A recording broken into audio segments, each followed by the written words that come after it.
Hi everyone, welcome to Chrissy's Paradise. I'm Kristen. In today's video we're going to make some more alphabet crayons. This time I'm going to show you how to make marble or tie-dye looking crayons. And we will not be using a heat gun. We're going to be baking them in the oven. Let me show you what we need to start making crayons.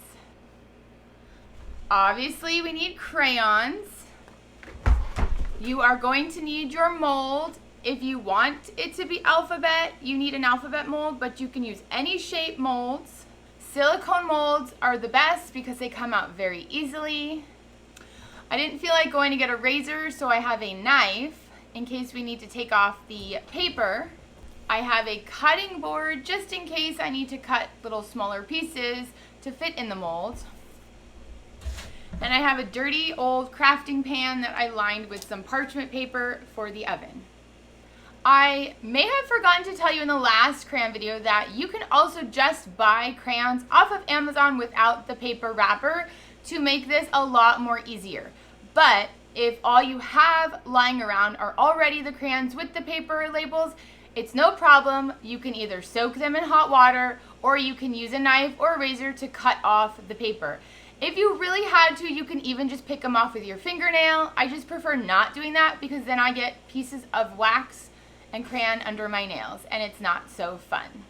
All right, let's get started making some fun tie-dye marble style alphabet crayons. So first we're going to decide which letters to make. Then we're going to decide which kind of shades to put together. So for example, if you like purple, you might want to add a little pink and maybe a little blue. If you're doing orange, you might want to add a little yellow, maybe a little red.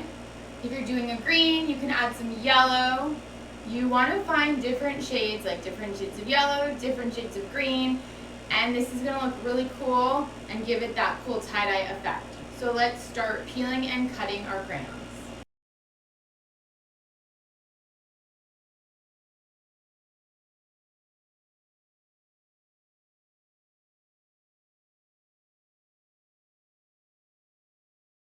As you can see, this crayon has some paper. You want to make sure you get all the pieces off. Some crayons, the paper is easier to get off of than others. It just depends on the crayon and the adhesive glue they use. I have had some cheaper brands not be so easy to get the paper off. Some people will tell you only use Crayola crayons, but you know what? I've been doing this for a long time. I like to mix Dollar Tree crayons with Crayola crayons. It doesn't matter, they all work well. As long as it's crayon wax, it will melt. This is not hard, it's just kind of tedious and time consuming.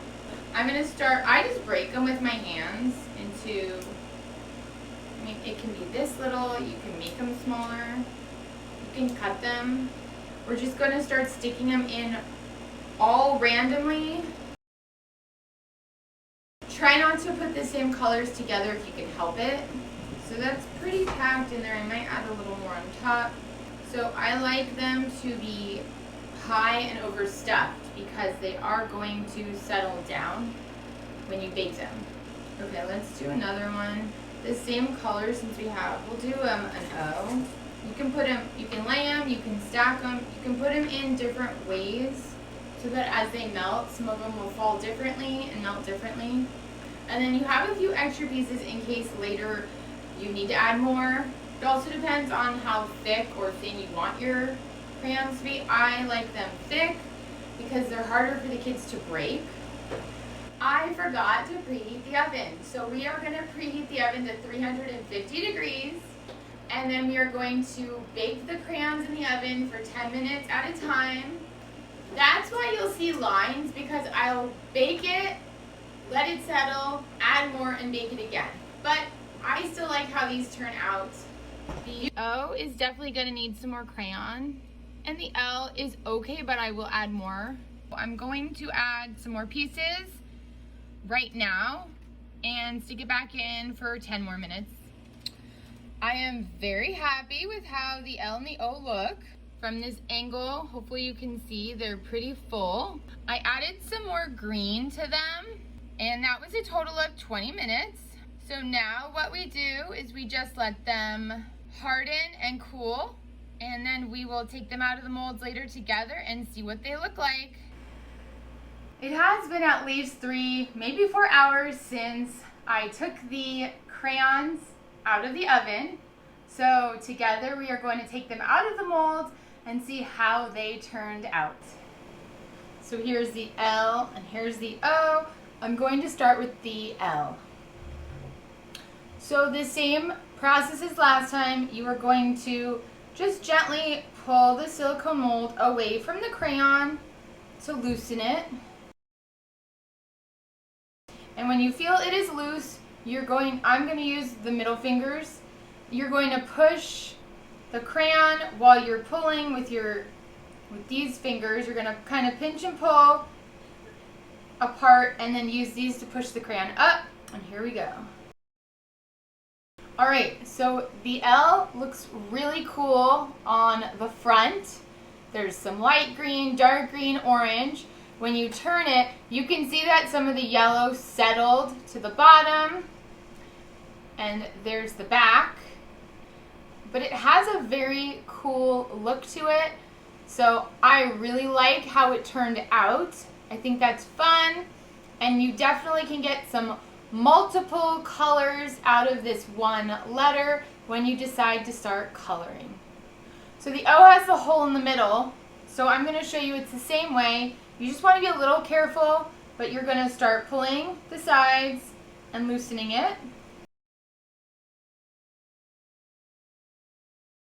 And when you feel that it's loose enough on the outer side, you're going to do the same thing. You're going to use your fingers to push it up to get it out, so it looks like this.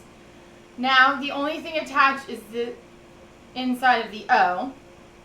I'm going to gently just pull and wiggle. And there we go. Oh, I really like that.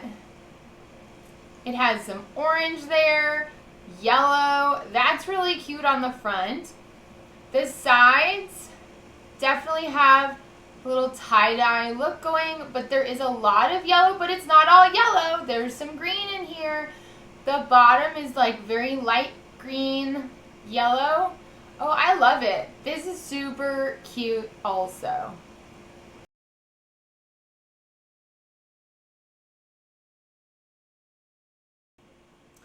I love, love, love how the L and the O turned out. They're super easy to just make your own fun crayons. All you need are molds. Silicone molds are the best. You can find molds at the Dollar Tree, at Michael's, at Hobby Lobby, and on Amazon. I like to get a lot of mine on Amazon. If you're interested in grabbing some of these alphabet molds, I will leave my affiliate link down below. They're super fun, and this way it's a little bit easier, and you can just throw whichever colors you have available into the molds. If you don't have the silicone mold and you're not able to get any and you want to start making crayons right now, I've also seen people use muffin tin pans because it's a circle and you obviously would only fill it maybe a third or maybe a half of the way depending on how thick you want it. And that's another great way to start making crayons with your children. They can help break the crayons, because I know kids love breaking crayons. They can help peel the paper if they're old enough. That's really good for their fine motor skills. They can put them into the pans and decide which colors go with which. And then mom or dad can put them in the oven and let them cool, and then you guys, they will pop right out and the kids can get coloring. So there are a lot of ways to make your own crayons without buying the molds. I just prefer the molds because it gives it a shape. If you want to make a word or a kid's name, it's very personalized. If you like this video, please give me a thumbs up so I know that you enjoyed it. If you guys would like to know what kind of molds and see all the other silicone molds I have, I could do a whole video on that and tell you where I got them. Please comment down below if that's a video you're interested in. I have some really fun, cool shapes. Thank you so much for watching my video. I love you all. I'll see you in the next one. Bye everyone. Happy coloring, happy crafting, and have a great day. Bye.